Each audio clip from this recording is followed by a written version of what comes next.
underfunded, public transportation system, of a vibrant, strong, and inclusive New York City on the horizon. And this is a sign that our city is growing, and it's exciting. There was some great news last week, right? The mayor, along with the New York City Football Club and the Queens Development Group, a joint venture of related companies, I saw Charles here earlier, and Sterling Equities, announced the vision for Willets Point, Queens,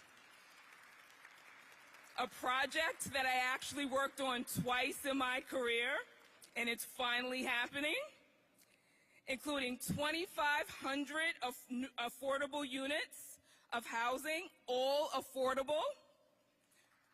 Round of applause, thank you. New York City's first soccer stadium, 100% privately funded. Round of applause for that.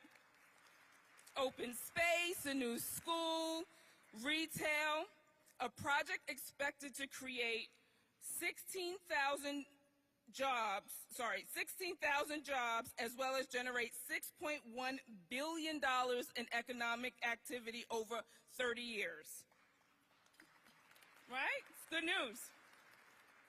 And while 2,500 new homes are a step in the right direction, New York needs to build 560,000 housing units by 2030 to keep up with the expected population and job growth.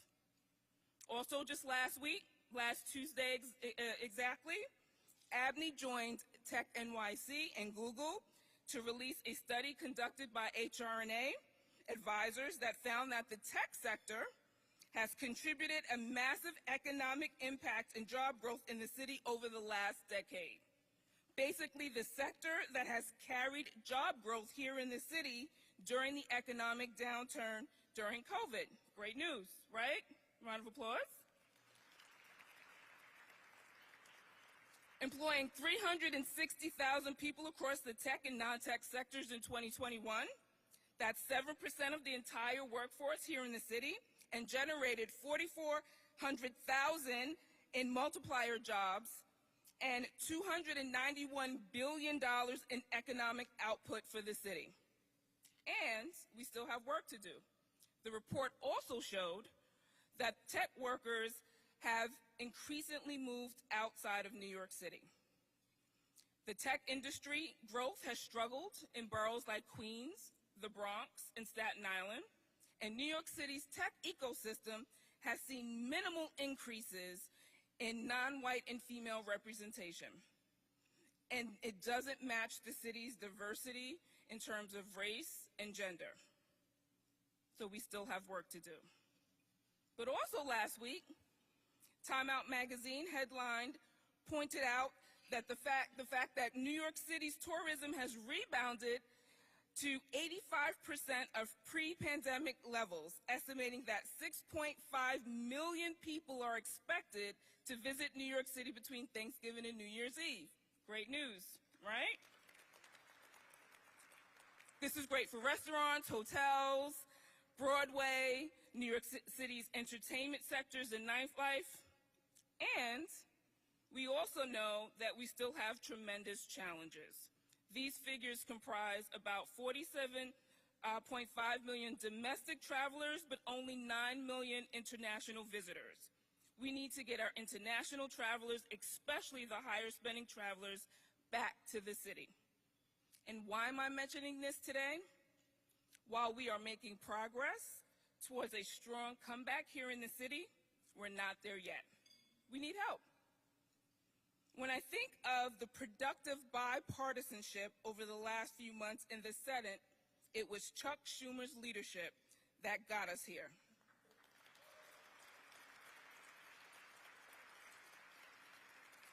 The passage of the CHIPS and Science Act, the Safer Communities Act, the PACT Act to provide care and compensation for our veterans, not to mention the historic funding and assistance he delivered to New Yorkers in the American Rescue Plan and Infrastructure Investments Jobs Act.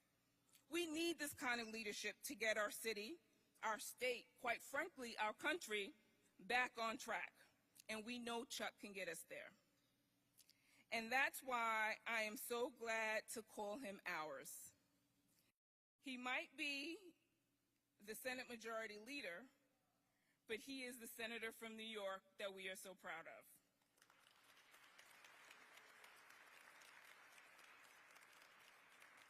Now, I talk about needing Chuck's help.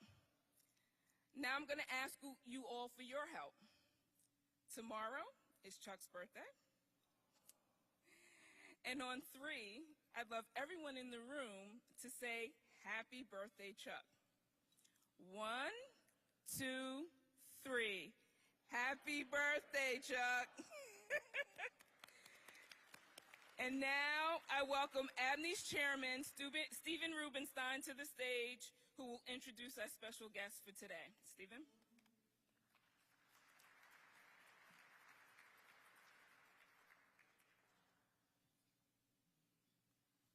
Thank you, Melba. Good morning, everybody. Let me begin with a little personal background. I am the product of 2 very proud Brooklyn Dodgers fans. My mom is from Flatbush, and my dad is from Bensonhurst. That said, in the 70s, Rusty Staub aside, the Yankees ruled as far as I was concerned. And the Yankees were led by Mr. October, Reggie Jackson, because Reggie delivered every October when it was online in the postseason. Now, a little later, Derek Jeter got the nickname Mr. November after a spectacular Game 4 opposite field walk-off. Not to mention the famous flip that you guys may remember in 2001 against the Diamondbacks. But after this month's midterms, New York has a new king of clutch. You can't deny it. Step aside, Derek Jeter. Chuck Schumer, you are the new Mr. November.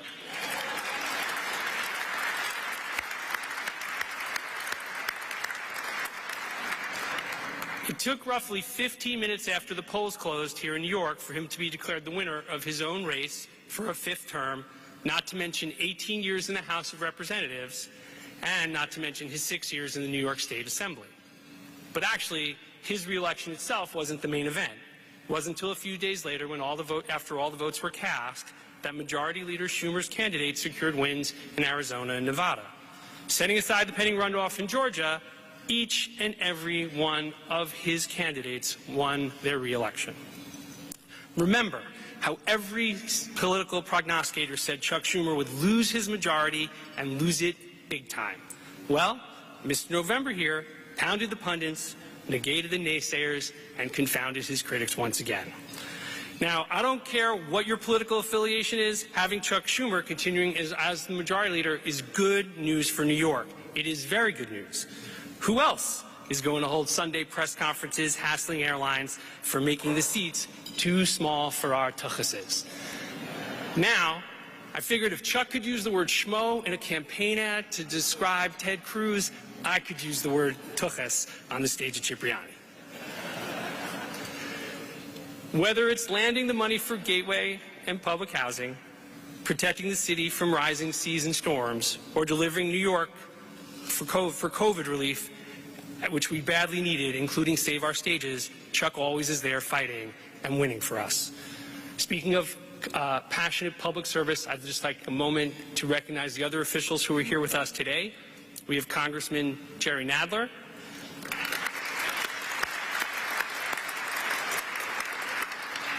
the DAs from the Bronx and Staten Island, DA Darcel Clark and DA Michael E. McMahon. Our Fire Commissioner Kavanaugh.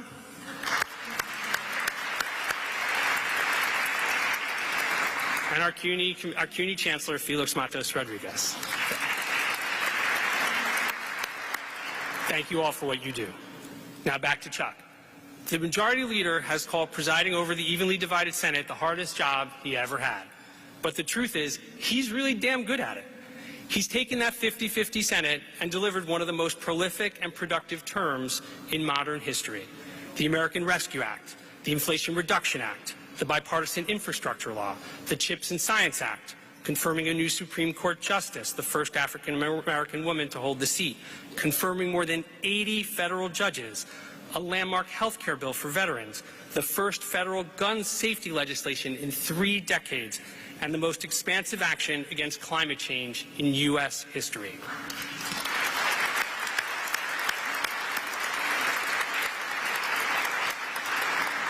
This is what happens when you put a real New Yorker in charge. Senator, let me first say thank you on behalf of our Abney community and on behalf of all New York. We need your effectiveness. Second, congratulations on your reelection and continuing as Majority Leader in the U.S. Senate. They need your steadiness. And third, let me join in also saying happy birthday.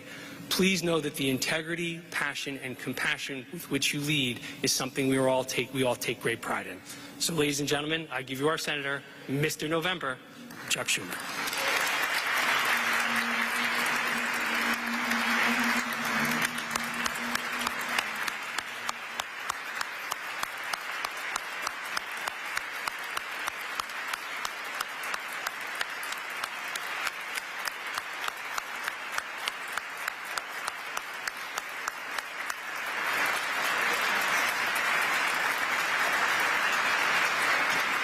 Well, thank you, Stephen. That was really nice. I very much appreciate those nice words, and it all comes from my love of New York.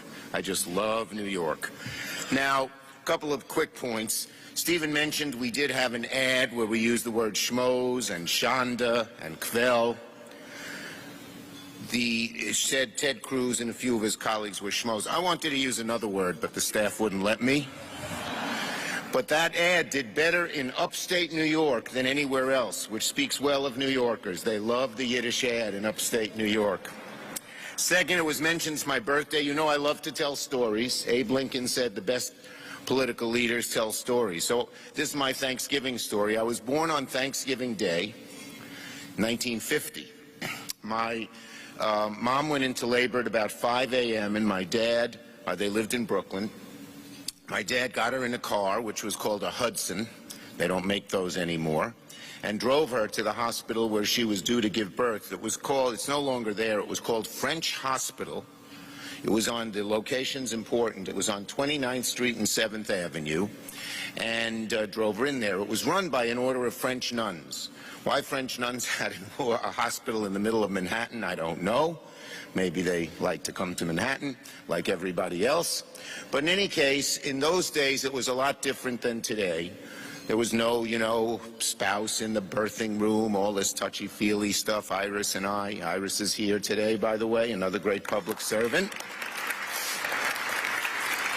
We did something called Lamaze. No one's heard of that, but they have some other stuff. In any case, in those days, they sent the husbands down to a little room where they smoked cigars, paced the floor, and waited for news of the blessed event.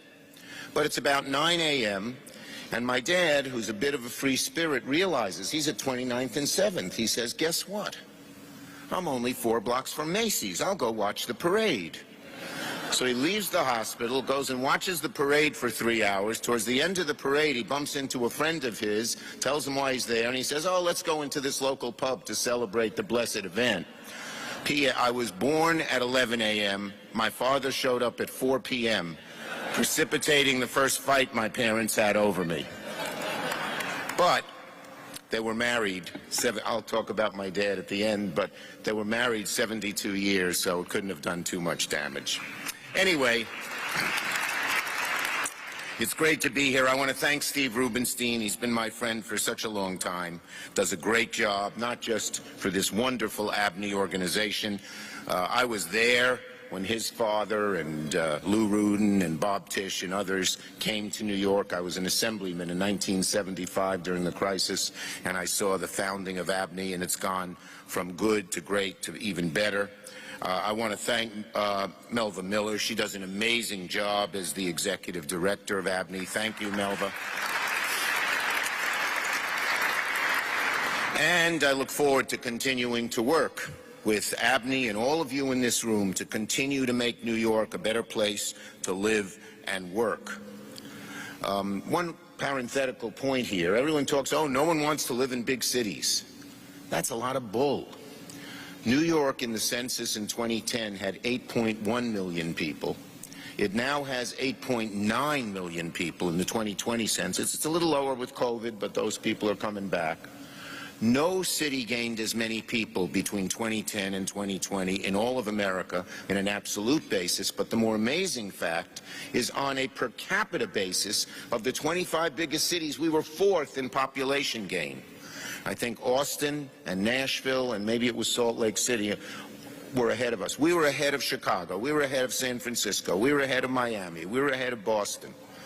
People want to live in a diverse, vibrant, pulsing place like New York, and that's going to continue to happen. I have no doubt about the continued greatness of New York. I'm also proud and honored that the people of New York have elected me to another term to keep me doing what I love. And, in fact, thanks to the voice of the voters, I am the first New Yorker ever elected to 5 terms to the United States Senate. So I thank you all for that. It's deeply humbling to me, as it is motivating, and I vow to work just as hard and make this term every bit as impactful as the 4 that came before it. As you all know, New York's in my bones. I like to say that before I Love New York became our state motto, it was my credo. And I love every corner of it, every part of it. I love nothing more than visiting every corner of the city and riding my bicycle through the city and seeing what's going on. I still ride my bicycle. I'm not a spandex guy. I'm not going at 40 miles an hour, knocking you over. I go nice and slow.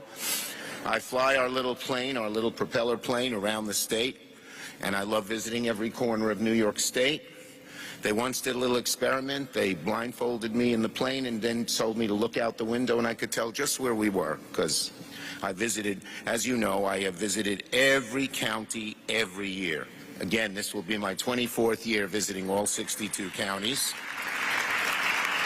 I think I'll stop and tell a story about that. I like stories. So why did I visit every county every year? When I first ran for the Senate, Al D'Amato, playing on the upstate downstate division, he was the incumbent senator, very powerful, head of the banking committee. He said, he used in his campaign slogan upstate, he told people, if Schumer's elected, you'll never see him west of the Hudson. And so I said, well, God willing, I'm elected. I'll visit every county my first year. I won, I did, I loved it, so I did it every year since. So it really worked. In my first term, it's the day after election, I got 71% of the vote. That was a record in those days. And I carried every county but one, Hamilton County. Now, for those of you who know your New York geography, Hamilton County is beautiful. It's in the middle of the Adirondacks, great mountains and lakes, great hiking and hunting and fishing. But it's our smallest county. It only has 5,000 people. So the day after the election, I'm sitting with my chief of staff, Martin Brennan, and I have 2 great chiefs, Martin Brennan in New York and Mike Lynch in Washington, who've been with me since I started as senator. And they put me in my place, as they should. Not as much as my wife does, but they're still pretty good at it. And so I was sort of bragging. I said, Martin, why do you think it is that Hamilton County was the only county we lost? He said, well, it's simple, Chuck. I said, well, what do you mean it's simple? He said, well, look, you visited it 6 times, true to your promise. I said, yes. He said, it has only 5,000 people. I said, yes. Well, it's obvious. It's the only county where you actually met every single voter. Anyway, I'm going to keep going and keep trying to win Hamilton County, which I've never won. Anyway, we've had a great 2 years, as Stephen and Melva mentioned. We've accomplished, it was one of the most productive legislative sessions in recent memory. And I'm going to take a moment to celebrate the laws we've passed and the positive impact we've had on New York and are going to continue to have. This stuff, the effect of all this help we've been able to get New York is going to continue for years to come because a lot of it hasn't even been implemented yet. But we did a whole lot. We passed the American Rescue Plan and pulled New York and our nation from the brink of COVID when thousands of Americans were still dying every day. You may remember the crisis. I got calls from just about every small business that I knew were going under. Obviously, the arts, where people gathered and congregated, going under. The MTA was going to just go bankrupt. 4 of our major hospitals called me. These are major employers, beautiful hospitals that help people so much, give the best health care in America, and they said we're going to have to file for bankruptcy. And so this was a Republican administration, but even as minority leader, sometimes the 60-vote rule when you're in the minority has some say, we were able to push things that they didn't want. The Republicans wanted no aid for mass transit. We wouldn't have had an MTA. No one was riding the subways. We got $15 billion for that. They wanted no aid for the arts, a lifeblood not only of New York's economy, but of our country's economy. And we passed the Save Our Stages bill, which not only saved Broadway, but all of these smaller arts institutions that are the glue of neighborhoods and so important to the vitality of New York. And hundreds of thousands of people come to New York wanting to be part of the arts and get their starts in these small little stages. We were able to save them. And we passed the BBB, which saved the PPP, which saved all of our small businesses. I was able to make sure our larger institutions, you know, a lot of these senators and congressmen, oh, you know, these big New York institutions, they're wealthy, but they would have gone under too. And so we wrote the law so our bigger arts institutions would get the same kind of help that other arts institutions were getting, other big institutions were getting. The list goes on and on and on. And we were able to do it. And as a result of not only this bill, but of all the bills that we put together, you know, Senator Moynihan was my mentor. And he would decry the fact that New York was a donor state. In other words, we sent more money to Washington than we ever got back. Under my leadership as majority leader, and even as minority leader, these are the first few years that actually New York gets more money back than we send down to Washington.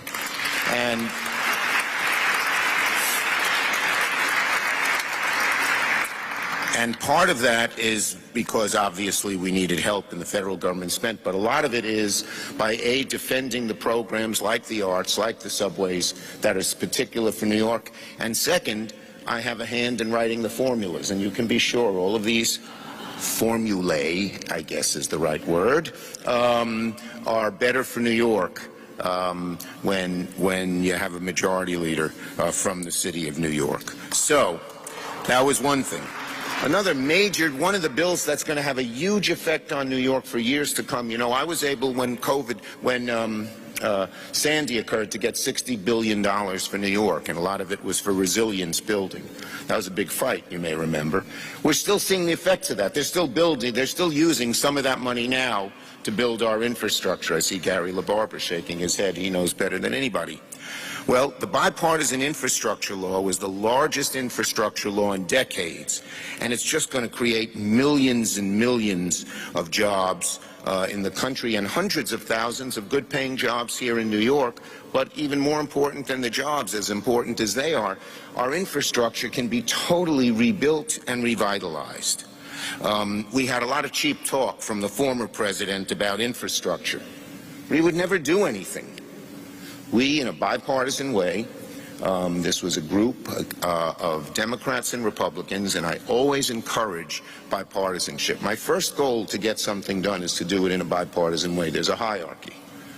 And if you can do it in a bipartisan way, do it. It's always better and easier. When you can't, then try to do it with just Democrats, and only as a third resort to do these show votes. A lot of people say, just have a show vote to show where they are. My job is to get things done. And only if you can't get something done do you do one of these show votes. Anyway, this was a bipartisan bill. It's going to have $11.6 billion, $11.6 billion in federal highway aid and $1.9 billion for bridge and repair replacement for New York. There's $3.5 billion to support upgrades for building resiliency and weatherization, $2.6 billion to eliminate our unsafe lead pipes, $100 million to provide broadband coverage. You know, everyone wanted rural broadband coverage, and I said, great, we should do that. Upstate New York, some of the areas need it. But there are a lot of poor people in the inner city, even though they're living right by the cable, they can't get it. I'll never forget a little story. I met a woman in central Brooklyn in the summer of a year ago. And she said, "How are you doing?" Fine. She was a healthcare worker. And she said, "How are you doing?" Well, I'm really proud. My son is starting first grade, and I just bought him a computer, so he'll be able to really get plugged in and help. And then I saw her in September, October. I said, "So how's your son doing?" She said, "Well, I lost my job. I can't afford the $70 a month for Wi-Fi, and the computer's useless for him." Well, this money will help provide people. It's a necessity. It's like electricity. And just as Roosevelt said, every American home should have electricity. Every American home in the 21st century needs broadband. That's in this bill. We got over $10 billion to the MTA for public transit projects, where there's now money to finish the 2nd Avenue subway up into East Harlem. There's enough money for that. There's money for Penn Station access in the Bronx, just as we're finishing East Side access, which has been long overdue. We will also now have Penn Station access for the Bronx and Westchester, not just to Grand Central, and that's going to make much more efficient our entire transit system, as well as increase the value of real estate in New York. We got $30 billion for Amtrak's Northeast Corridor, and that money is all available for Gateway. Now, other things too, but Gateway has all the money it needs in this project. And we just had a significant milestone in Gateway late Friday afternoon, very important.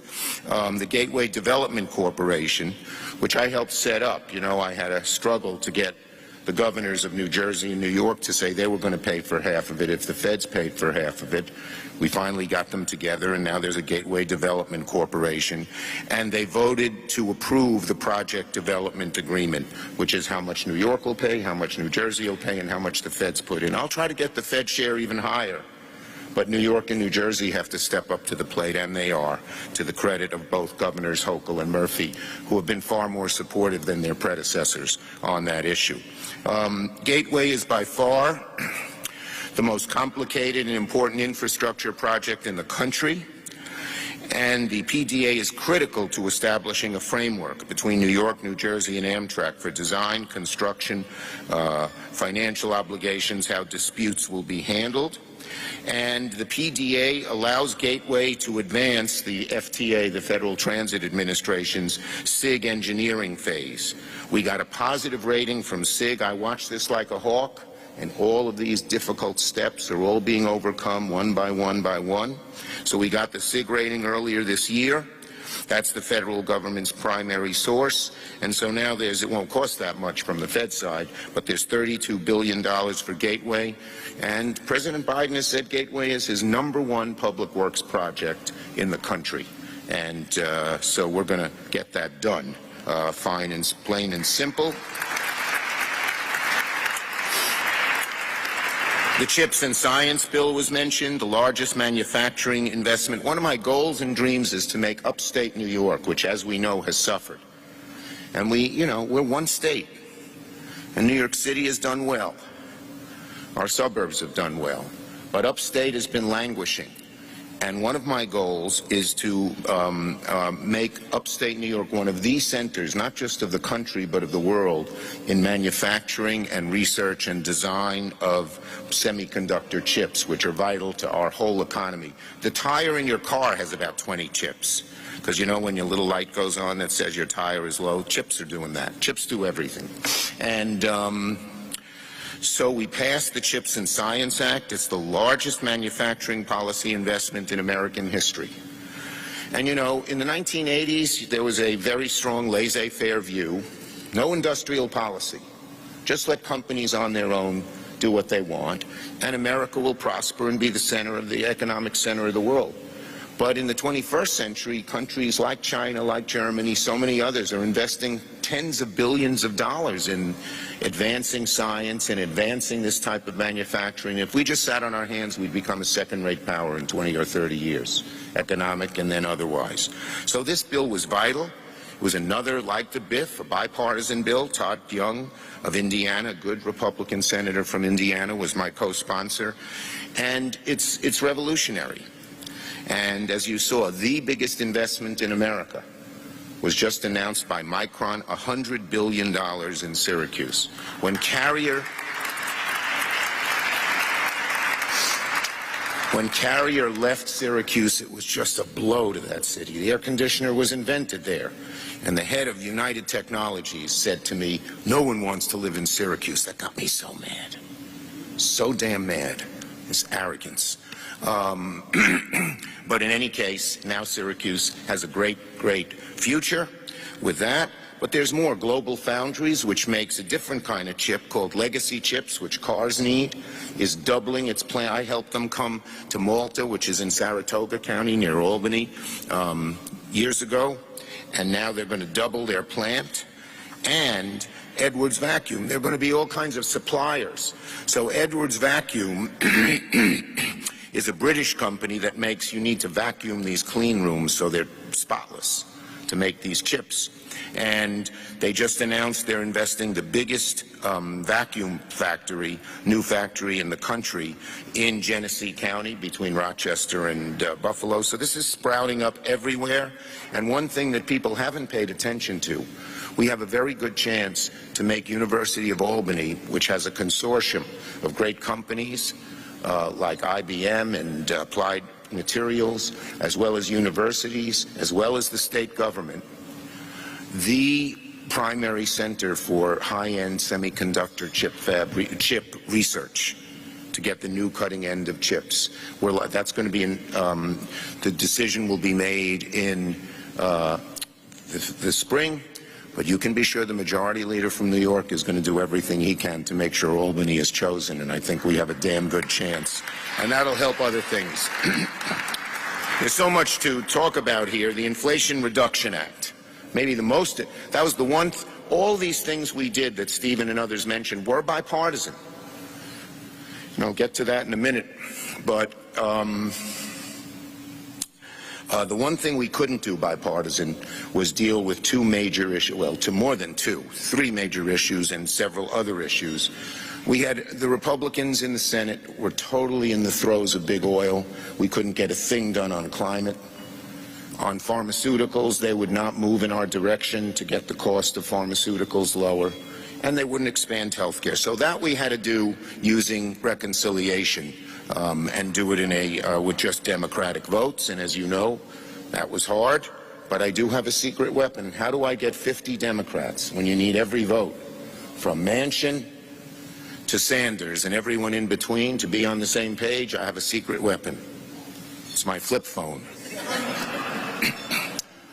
Every senator, I know the phone, you tell me a senator, I'll tell you his phone, if it's a Democrat, his or her phone number. And every one of them calls me directly, seriously. Don't go through staff, don't do emails, talk to me. And it works. Anyway, we got the Inflation Reduction Act done after a lot of travail. And it's, as said, it is going to the reduction, this bill will cause a 40% reduction in the amount of carbon going into the atmosphere by 2030. That's even more ambitious than New York's CLCPA, which I was supportive of. It's incredible in terms of the change it will do for climate. But we did it in a positive way. We didn't use sticks, we used carrots. And so business was far more amenable to this. So there are credits for commercial building efficiency upgrade, important to New York. Credits to incentivize the construction of new efficient single and multifamily housing. Credits to install EVs, EV charging stations so we can move forward quickly on electric vehicles. And credits, of course, for our energy, like solar and battery storage in homes, but also for wind and solar. And New York is likely to be the #1 state in offshore wind in the country quite soon. And that is all because of these credits. And then there are smaller things, but things I love this kind of stuff. We are going to make South Brooklyn, near Industry City, the place that assembles the solar panel, the wind turbines that will be used offshore. And it's going to employ 300-400 people from Sunset Park who never had any opportunity and didn't have the kind of skills. They're going to get trained in those skills, and they'll have good jobs. And it will be a great thing. Similarly, we're going to do the same thing in the Arthur Kill Terminal on Staten Island, and we were able to get grants for each of these. Another very exciting thing It's so much. The guy who won the Nobel Prize to create the lithium battery was a man, he was born in Britain, he's a man named Whittington. He's a professor at Binghamton University. We just got a $100 million grant, and we are working to establish Binghamton as the center for lithium battery manufacturing and research in the whole country. And that was,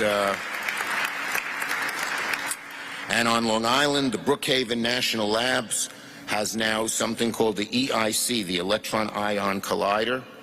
It's a $2.5 billion project. It's the most advanced atom smasher is what they used to call it. I don't know what, the cyclotron, whatever, I don't know, light source. They have a lot of different names for it. But it's the most advanced machine of its kind in the world, and it's going to unlock secrets in terms of quantum mechanics and everything else. That'll be amazing. And #1 in the world, it's going to be on Long Island. Other things we've done quickly, judges. Trump put in such horrible judges.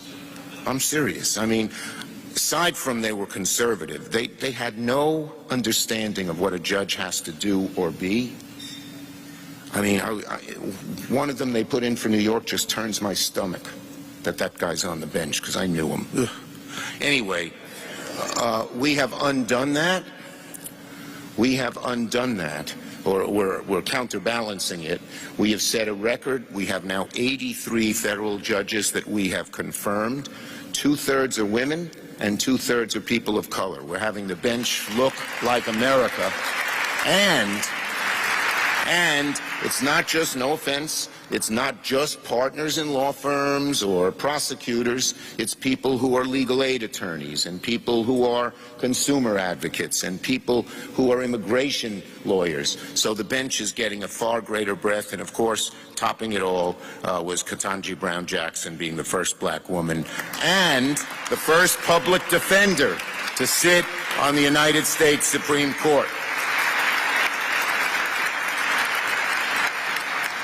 So, we did a lot. Second part of this speech, which will be shorter, I assure you, Stephen, I know we have a 10 o'clock deadline here. What's my analysis of the election?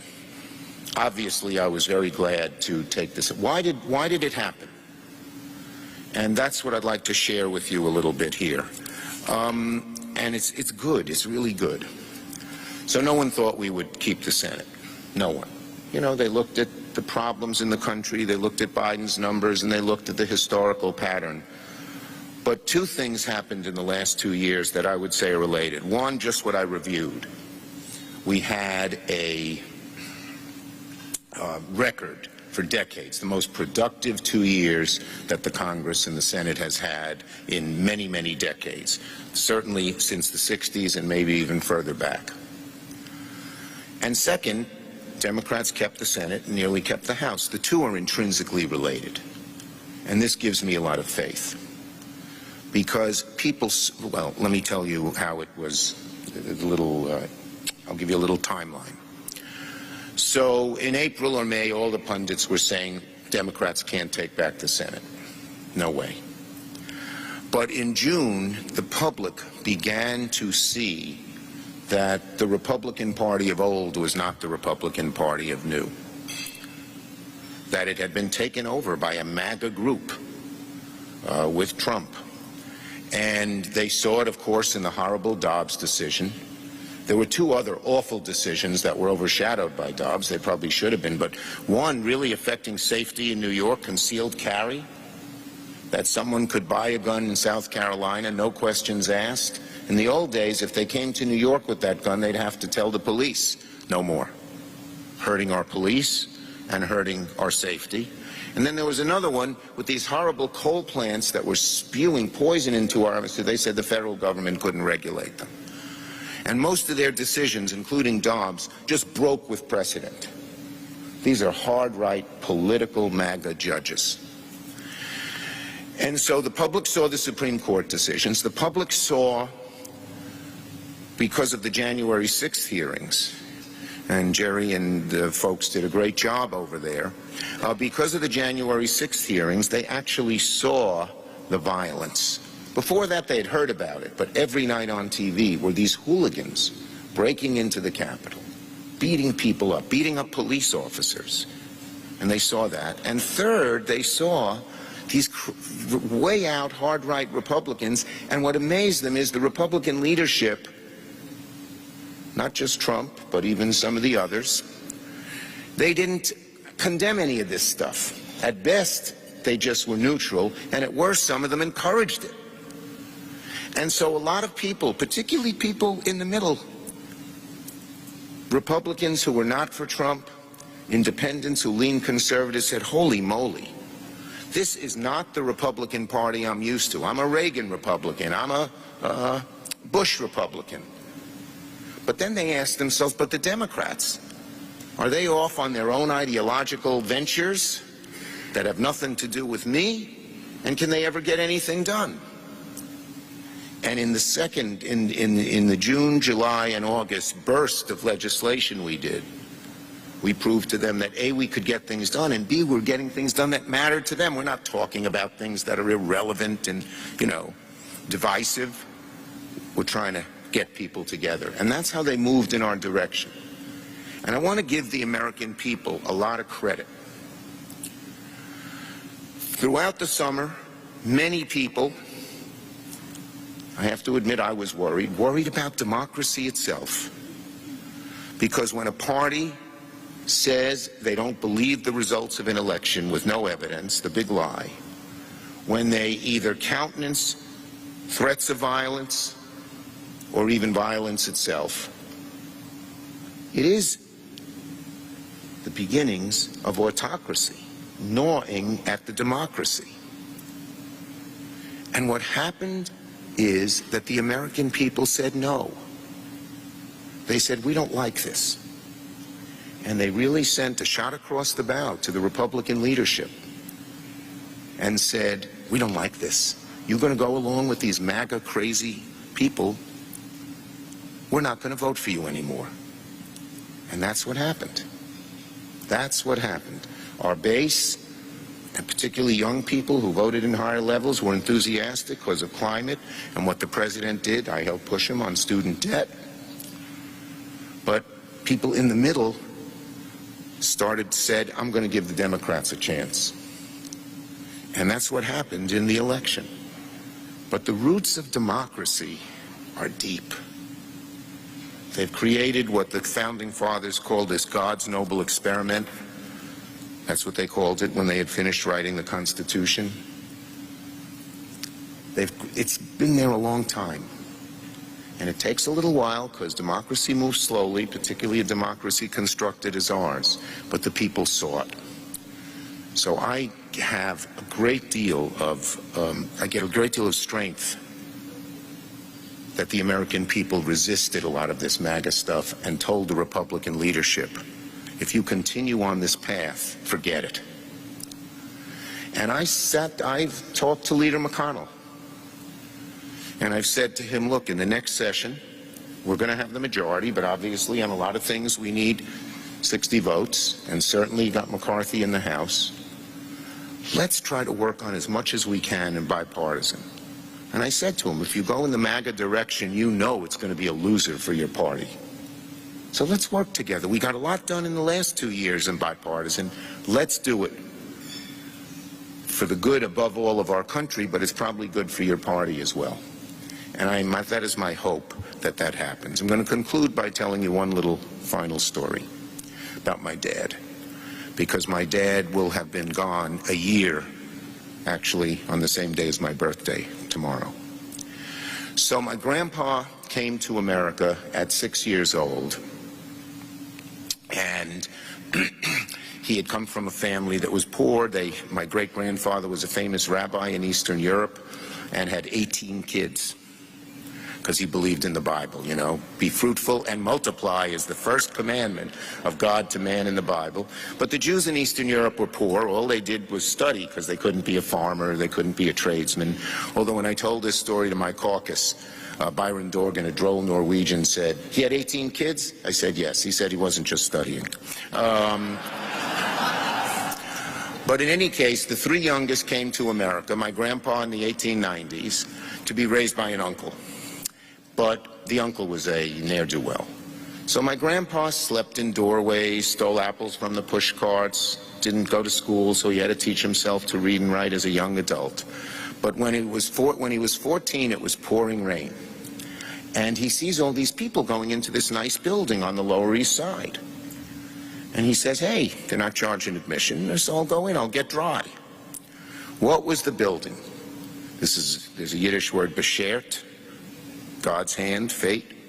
The building was the labor temple built by the labor unions to teach the poor Irish, Italian, Jewish, Polish, German immigrants about the union movement. It was their annual meeting. They had three speakers, among them, among the greatest orators of the day, Eugene V. Debs, Will and Ariel Durant. My grandpa stays there and listens for 6 hours. That's how long the lectures were in those days. And he's hit by a thunderbolt. He becomes a union guy. He ends up in Utica, New York, working in the paper mills. He was one of the founders of the Paper Workers Union, which started up there, not one of the top 5, but, you know, one of the top 50. So my dad was raised in Utica, New York. World War II occurs. My dad's a patriot. He enlists.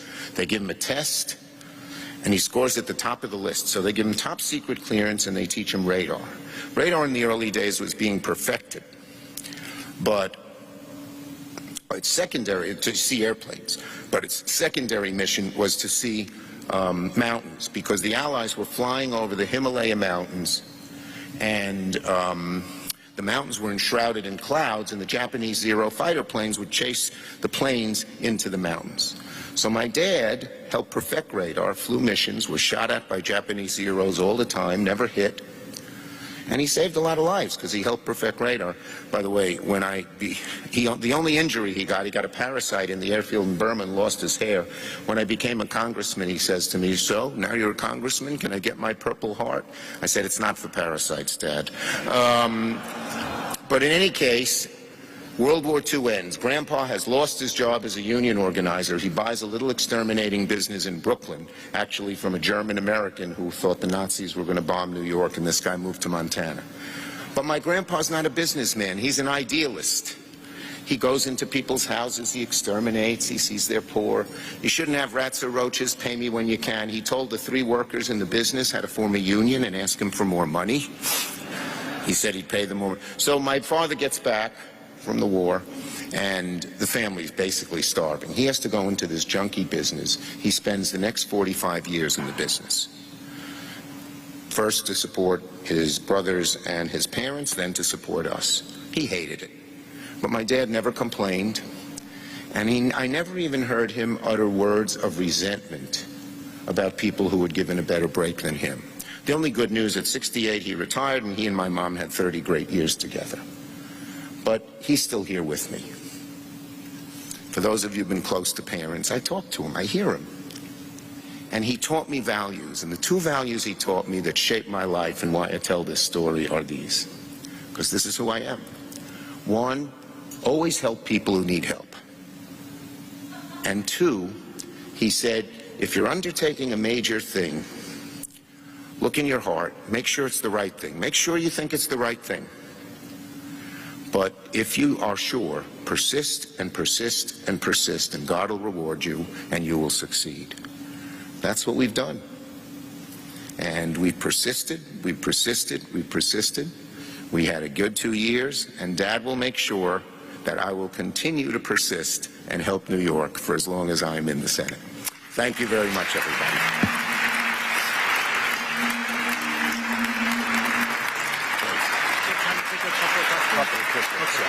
You're going to ask him, or you're going to? Okay, great. All right, everybody. Since we're close to 10, we have time for about 2 questions. I'm going to start Vinny Alvarez. Hi, Vinny. I didn't see you. Oh, excuse me, sorry. Great, thank you. Just wanted By the way, folks, if you know anyone in Georgia, Yep. call them, tell them to make sure they vote. 51's better than 50 for New York. Right. So make sure they vote and tell their friends to vote. I'm sorry. And our folks are on it.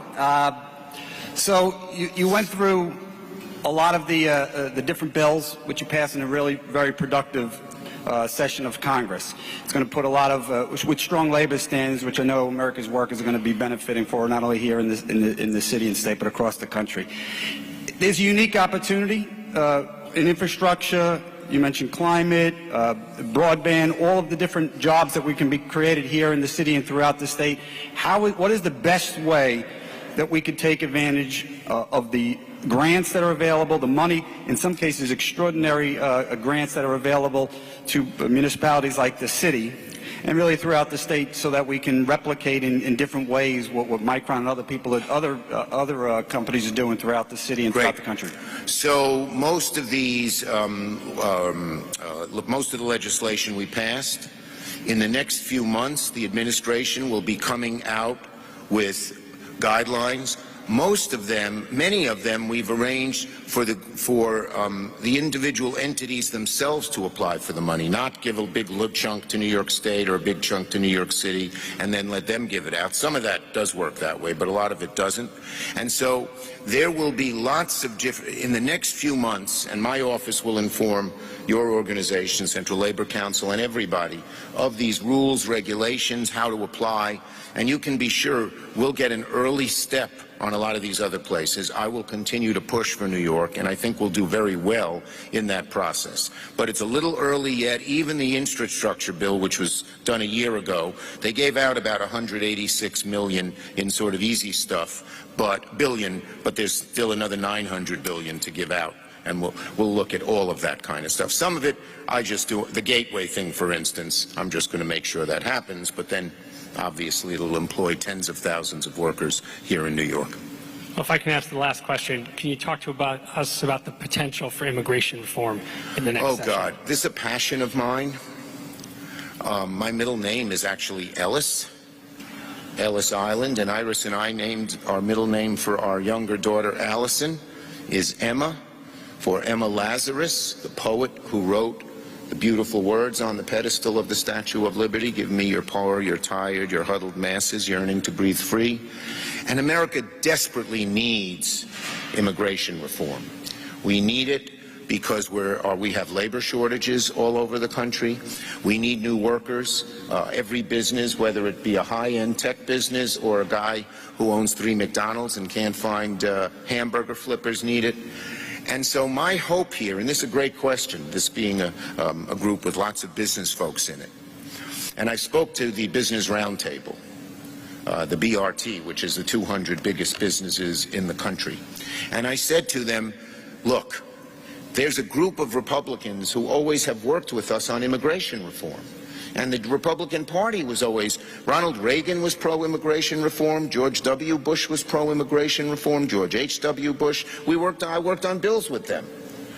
So we need the business community to go to a group of Republicans. We don't need all of them, and we're not going to get the hard-right MAGA people who have made anti-immigration in a vicious, nasty way their sort of credo.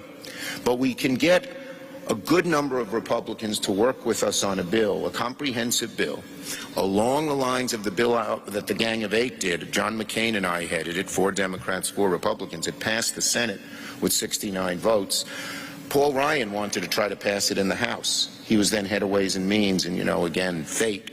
Boehner stepped down. The Tea Party went to Ryan, who was going to be the next speaker, came the next speaker, and said, our 60 votes won't go for you if you do anything on immigration.